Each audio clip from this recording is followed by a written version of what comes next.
সেদিন আল্লাহ তাআলা অনেক আলেমকে ডাকবেন, অনেক দাঈদেরকে ডাকবেন, অনেক দুআত ইলাল্লাহদের তিনি ডাকবেন। সেদিন অনেক দুআত ইলাল্লাহদেরকে ডেকে আল্লাহ বলবেন যে তুমিও জাহান্নামে যাও। সে বলবে আল্লাহ কেন? আমি মানুষকে কোরআন শিখিয়েছি, আমি মানুষকে হাদিস শিখিয়েছি, আমার কথা শুনে অনেক নামাজ ধরেছে, আমার কথা শুনে অনেকের দাড়ি রেখেছে, আগে সুদ খেত, আমার কথা শুনে সুদ বন্ধ করেছে, আমার কথা শুনে তো আল্লাহ এরা নামাজি হয়ে গিয়েছে। দ্য এন্টায়ার সোসাইটি সুদ বন্ধ করেছে, নামাজ ধরেছে, তারা ফরজ যাকাত দিত। আল্লাহ আমি কেন জাহান্নামে যাব? আল্লাহ বলবেন তুমি এই দাওয়াতি কাজ করেছো, লোকজন তোমাকে বড় আলেম বুঝবে, লোকজন তোমাকে বড় সেলিব্রিটি বলবে, লোকজন তোমার নামে তাকবীর দিবে, তোমাকে বড় আলেম বলবে, বড় দাঈ বলবে। এটা তো বলা হতো তোমাকে দুনিয়াতে, আল্লামা বলে ডাকা হতো তোমাকে, বাহারুল উলুম বলা হতো তোমাকে, জ্ঞানের সাগর, অনেক বড় দাঈ, অনেক বড় সেলিব্রিটি তোমাকে বলা হতো এই দুনিয়া। তো যা চেয়েছো তা তো পেয়েছো, আমার কাছে কি চাও? আমার কাছে তোমার জন্য কিছু নাই। Go to the hell fire, তুমি জাহান্নামে যাও। আল্লাহ ওইরকম আলেম হওয়া থেকে আমাদেরকে তুমি বাঁচাও, ওইরকম দাঈ হওয়া থেকে তুমি আমাদেরকে বাঁচাও। আল্লাহ লোক দেখানো মানসিকতা এসব থেকে আল্লাহ তুমি আমাদেরকে হেফাজত করো। এবং রাসূলুল্লাহ সাল্লাল্লাহু আলাইহি সাল্লাম একটা ভয়ঙ্কর হাদিস বলেছেন, এই হাদিসটা যতবার পড়ি থরথর করে আত্মাটা কাঁপে। কিয়ামতের দিন আল্লাহ তাআলা অনেক শহীদকে বলবেন তুই জাহান্নামে যাব। সে বলবে আল্লাহ আমি জাহান্নামে যাব, আমি তো রক্ত দিয়েছি তোমার জন্য, লিইলাই কালিমাতিল্লাহ, আমার দেহের তাজা রক্ত দিয়ে আমি শহীদ হয়েছি, জানাজা ছাড়া আমার দাফন হয়েছে, আমি তো জান্নাতে যাব। আল্লাহ বলবে না, তুমি শহীদ হয়েছ এই কারণে যে লোকজন তোমাকে বীর বলবে, বীর, বাহাদুর। তো দুনিয়াতে তো তোমার বাহাদুর বলছে, তো তোমারে বিশাল যোদ্ধা ছিল, বাহাদুর ছিল, খেতাব তো তুমি পেয়েছো, আমার কাছে কিচ্ছু নেই, জাহান্নামে যাও, go to the hell fire. অনেক দানশীলকে আল্লাহ বলবে জাহান্নামে যাও। সে বলবে আল্লাহ আমি জাহান্নামে যাব, আমি তো মসজিদ, মাদ্রাসা, এতিমখানা,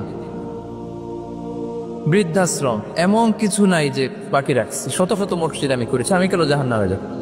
আল্লাহ বলবে না, তুই দান করেছিলে এই জন্য যে লোকজন তোমার দানশীল বলবে, দানবীর বলবে, আদেম তাই বলবে, ওইটা তো তোমাকে বলা হয়েছে, জাহান্নামে যাও, আমার কাছে কি চাও? Go to the hell fire. সেদিন আল্লাহ তাআলা অনেক আলেমকে ডাকবেন, অনেক দাঈদেরকে ডাকবেন, অনেক দুআত ইলাল্লাহদের তিনি ডাকবেন। সেদিন অনেক দুআত ইলাল্লাহদেরকে ডেকে আল্লাহ বলবেন যে তুমিও জাহান্নামে যাও। সে বলবে আল্লাহ কেন? আমি মানুষকে কোরআন শিখিয়েছি, আমি মানুষকে হাদিস শিখিয়েছি, আমার কথা শুনে অনেক নামাজ ধরেছে, আমার কথা শুনে অনেকের দাড়ি রেখেছে, আগে সুদ খেত, আমার কথা শুনে সুদ বন্ধ করেছে, আমার কথা শুনে তো আল্লাহ এরা নামাজি হয়ে গিয়েছে। দ্য এন্টায়ার সোসাইটি সুদ বন্ধ করেছে, নামাজ ধরেছে, তারা ফরজ যাকাত দিত। আল্লাহ আমি কেন জাহান্নামে যাব? আল্লাহ বলবেন তুমি এই দাওয়াতি কাজ করেছো, লোকজন তোমাকে বড় আলেম বুঝবে, লোকজন তোমাকে বড় সেলিব্রিটি বলবে, লোকজন তোমার নামে তাকবীর দিবে, তোমাকে বড় আলেম বলবে, বড় দাঈ বলবে। এটা তো বলা হতো তোমাকে দুনিয়াতে, আল্লামা বলে ডাকা হতো তোমাকে, বাহারুল উলুম বলা হতো তোমাকে, জ্ঞানের সাগর, অনেক বড় দাঈ, অনেক বড় সেলিব্রিটি তোমাকে বলা হতো এই দুনিয়া। তো যা চেয়েছো তা তো পেয়েছো, আমার কাছে কি চাও? আমার কাছে তোমার জন্য কিছু নাই। Go to the hell fire, তুমি জাহান্নামে যাও। আল্লাহ ওইরকম আলেম হওয়া থেকে আমাদেরকে তুমি বাঁচাও, ওইরকম দাঈ হওয়া থেকে তুমি আমাদেরকে বাঁচাও। আল্লাহ লোক দেখানো মানসিকতা, এই সব থেকে আল্লাহ তুমি আমাদেরকে হেফাজত করো। এই শো অফ করার মেন্টালিটি, এটা বড্ড ভয়ঙ্কর। লৌকিকতা, লোক দেখানো মানসিকতা, এবং সোশ্যাল মিডিয়ার কারণে এই ব্যাপারটা আরো ভয়ঙ্কর হয়ে গিয়েছে। নানা কারণে ভালো কাজগুলো শেয়ার করতে হয়, বিভিন্ন ইভেন্ট শেয়ার করতে হয়, কিন্তু জায়গাটা বড্ড পিচ্ছিল। যদি আল্লাহকে দেখাতে না চেয়ে মানুষকে দেখাতে চাওয়া হয়, ওইটা আল্লাহ কবুল করে না। এটা ভয়ঙ্কর। সুনান ইবনু মাজার হাদিস, সাহাবারা দাজ্জালকে নিয়ে ভয় পাচ্ছিলেন, দাজ্জালের আলোচনা করতেছিলেন। রাসূল সাল্লাল্লাহু আলাইহি ওয়াসাল্লাম আসলেন, এসে বললেন, আমি কি তোমাদেরকে দাজ্জালের চাইতে বড় একটা ফিতনার কথা বলবো না? সাহাবারা বললেন, বলা ইয়া রাসূলুল্লাহ, বলেন।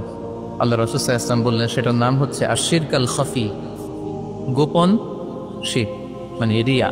লোক দেখানো মানসিকতাকে রাসূলুল্লাহ সাল্লাল্লাহু আলাইহি ওয়াসাল্লাম বলেছেন গোপন শিরক। কারণ আমরা ভালো কাজ যাই করি, দেখাবো একজনকে, আওয়াজ করে বলতে হবে তিনি কে। তা আল্লাহর দেখাইতে না আছে, আপনি মানুষকে দেখাইলেন, তো আল্লাহর জায়গায় মানুষকে পাঠাইছেন না, শিরক হয়ে গেছে। তবে এটা শিরকে আকবার না, শিরকে আসগার বা শিরকে খাফি হাদিসে এসেছে। তো রাসূল সাল্লাল্লাহু আলাইহি ওয়াসাল্লাম বললেন, দাজ্জালের চাইতেও ভয়ঙ্কর ফিতনা হচ্ছে শিরকে খাফি। সেটা কেমন? আইয়াকুম আর রাজুলু ইউসাল্লি, আল্লাহু আকবার, নামাজে দাঁড়াইছে, ফায়ুযায়্যিনু সালাতাহু, খুব সুন্দরভাবে নামাজ পড়তেছে, লম্বা রুকু, লম্বা সাজদা, লম্বা কিয়াম, এত আস্তে আস্তে নামাজ পড়ে। উদ্দেশ্য কি? ফায়ুযায়্যিনু সালাতাহু লিমা ইয়ারা মিন নাযারি রাজুল, যাতে লোকজনের নজর কাড়া যায়। আসলে নামাজের মুসল্লায় দাঁড়াই কার নজর কাটতে? কথা বুঝতেছেন? একজনের নজর কাটতে আমরা দাঁড়াই মুসল্লাতে, তিনি কে? ওইটা না, আমারে সবাই একটু বুঝুক, লম্বার সময় একটু থাকলাম, লম্বার সময় রুকু করলাম, এটা করতে হবে। কিন্তু ইন্টেনশন যদি হয় যে আমারে সবাই বুজুর্গ বলবে, আমারে সবাই মুসল্লি বলবে, আমারে সবাই মুত্তাকি বলবে, সব শেষ। আল্লাযীনা হুম ইউরাউন, যারা এই লোক দেখানোর জন্য নামাজ পড়ে, রাসূল সাল্লাল্লাহু আলাইহি ওয়াসাল্লাম বলেছেন তাদের ধ্বংস। ফাওয়াইলুল লিল মুসাল্লি, এই নামাজ আল্লাহর কাছে কবুল হবে না। রাসূল সাল্লাল্লাহু আলাইহি ওয়াসাল্লাম বলেছেন, ইন্না আখাওয়াফা মা আখাফা আলাইকুম আশিরকুল আসগার, সবচেয়ে ভয় পাই তোমাদের ব্যাপারে শিরকে আসগার। সেটা কি? আর রিয়া, লোক দেখানো মানসিকতা, বড্ড ভয়ঙ্কর। সম্মানিত ভাইরা, নামাজ পড়ে মুসল্লি বলবে, দান করতেছে এই উদ্দেশ্যে যে আমার দানবীর বলবে, হজে যাচ্ছে যেন আলহাজ বলে, আলহাজ কি বলে? এই আলহাজের ওয়াজ করতে করতে আমি শেষ। মানসিকতাটা এটা, মানে কবে আলহাজ হবে, কবে আমার মাইক থেকে বলবে আলহাজম লিখে নেন, এই হজ কবুল হয় নাই, লিখে দিব আমি। কারণ আপনি তো আল্লাহ সন্তোষের জন্য করেন নাই। একটা গল্প শুনেছি এরকম, পুরান ঢাকার এক লোক, ওই হজের ফরজ তাওয়াফটা যেদিন 10 জিলহজ, 4টা চক্কর দিয়ে খুব ক্লান্ত হয়ে গেছে। তো মেয়ে ফোন দিছে, কয় মা একটু পরে কথা কইতেছি, আর মাত্র 3টা দিয়ে মাগার আলহাজ হয়ে যেতেছে, আর মাত্র 3টা বাকি, 3টা দিলে আলহাজ হয়ে যাবো। মানে বলতেছে, মা তুই এখন ফোন দিস না আমারে, একটু অপেক্ষা কর, আর 3টা দিলেই আলহাজ হয়ে গেলাম। তো উনি আলহাজ হয়ে গেছে, 4টা দিয়ে রেস্ট নিয়ে বলছে আর একটু পরে ফোন দে, আর 3টা দিলে কি এই আলহাজ। আরেকটা গল্প শুনেছি এরকম, হজ করে এসে এলাকার দোকানে বাকি খায়, তো যে বলতেছে এই বাকি খাতাটা বের করতো, টালি খাতাটা বের করছে। তো দোকানদার বেচারা মহা খুশি, ভাবছে মনে হজ করে আসছে, আর এই দেনা পাওনা ঋণ কিন মনে হয় আর রাখতে চায়। তো সে বলছে কলম নাই তোর দোকানে? ব্যাস, তো টালি খাতা নিয়ে ওর নাম ধরেন যে সদরুদ্দিন, তো সদরুদ্দিনের আগে বানান করে লিখেছে আলহাজ। আলহাজ লেখে কালি খাতা দিয়ে আবার চলে গেছে। দোকানদার বেচারা তো বেগু, কি ঘটনা কি? আমি বললাম হস্টেস করে আসছে আর দানা পাওনা ঋণ এইসবগুলো রাখতে চায় না, খালেস মনে পেয়ে গেছে। তো ও দোকানের কালি খাতা বের করছে যে ওই জায়গায়ও যে আমার নামটা আছে ওইটাও আলহাজ থাকতে হবে, লিখে দিলাম, এই হজ কবুল হয়নি। আর রিয়া, লোক এখনো মানসিক